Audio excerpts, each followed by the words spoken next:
Hi, this is Billy Brown. I'm a nature writer for Grid Magazine, also with phillynature.org. And behind me, you see a bald eagle nest.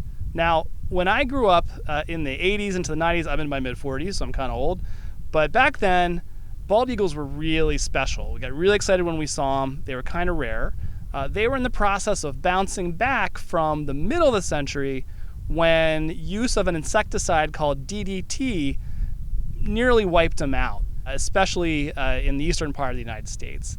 And so what DDT does is that, it kills insects, but also it gets consumed by animals lower on the food chain, and then sort of builds up as you go up on the food chain. So when you look at a bird like a bald eagle, or let's say peregrine falcons, also birds that eat other larger things that have been eating smaller things and so on, it can sort of accumulate in them. And what it does to birds is it makes their eggshells really thin, so that when they're sitting on their nests, the weight of the parents actually crush the eggshells and they die. So it doesn't really kill the birds, but it makes it impossible for them to breed and reproduce. And so that essentially made eagles really scarce in the middle part of the 20th century. And then once DDT was banned, they started bouncing back. Now it's 2021. We've got a lot of eagles around Philadelphia. So even though they're pretty common today, I get really excited whenever I see one because I'm still set in my mindset of them being really rare and special. I think they're really special no matter what, even if they're a lot more common. You're not going to see just a bigger, more impressive, intimidating bird in Philadelphia. They got huge talons, a huge beak. They just look super majestic whenever you see them. Now, you can see them year-round. You'll see them soaring over the city. You'll see them soaring over waterways looking for fish to grab. I was in Cobb's Creek in West Philadelphia a few days ago. We were watching one fish in the creek and then get harassed by a rail-tailed hawk, which was a lot of fun. I've seen them just flying over West Philly where I live, probably on their way from one part of the river to another part of the river. So you can sort of get in on eagles all the time. They start nesting, though, in the winter, or start building their nest.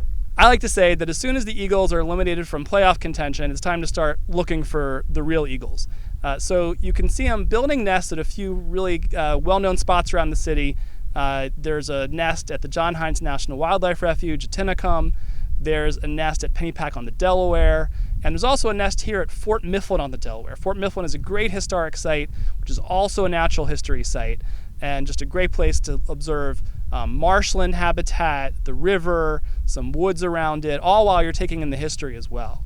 So you'll notice that we're not getting super close to this eagle nest. I'd say we're at least a couple hundred yards away from it. When you're observing eagles on their nest, you don't want to get too close.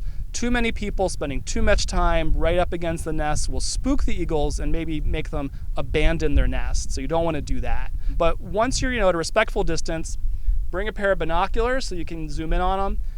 And then you can sort of observe them sitting on the nest. You can watch them fly in and out, maybe bring in some fish, and really get in on what is a really special thing. Again, even if they're really common today, it's just super exciting to see one and super exciting to see them breeding all over Philadelphia.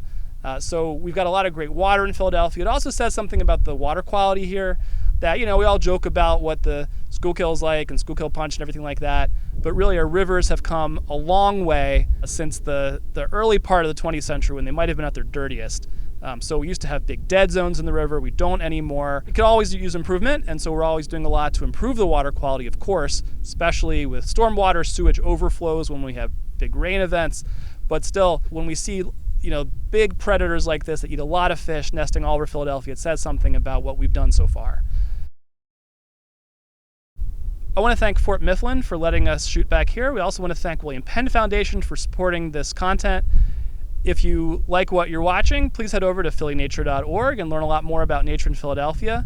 And of course, please subscribe to Grid Magazine. Support environmental journalism right here in Philadelphia. Thanks.